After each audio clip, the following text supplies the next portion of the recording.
Asia অঞ্চলে একের পর এক ভূমিকম্প হচ্ছে। মিয়ানমার, থাইল্যান্ড, জাপানের পর এবার কাঁপল ভারত ও দক্ষিণ এশিয়ার দেশ নেপাল। তাৎক্ষণিকভাবে ভূমিকম্পে হতাহতের খবর পাওয়া যায়নি। স্থানীয় সময় শুক্রবার রাতে দেশ দুটিতে ভূকম্পন অনুভূত হয়। ভূমিকম্প পর্যবেক্ষণ ও গবেষণা কেন্দ্র বলছে, রিক্টার স্কেলে ভূমিকম্পের মাত্রা ছিল 5.2। ভূমিকম্পটির উৎপত্তিস্থল ছিল কাঠমান্ডু থেকে প্রায় 525 কিলোমিটার পশ্চিমে অবস্থিত জাজারকোটের পাইক এলাকায়। ভূপৃষ্ঠ থেকে এর গভীরতা ছিল 20 কিলোমিটার। ভারতীয় সংবাদ সংস্থা এএনআই জানিয়েছে, স্থানীয় সময় শুক্রবার রাত 8টা 7 মিনিটে ওই ভূমিকম্প অনুভূত হয়।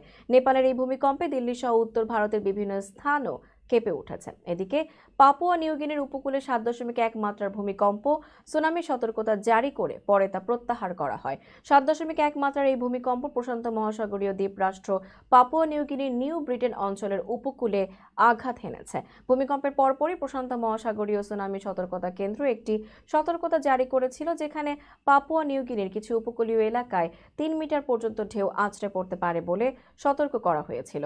তবে পরে সেই সতর্কতা প্রত্যাহার করা হয়েছে।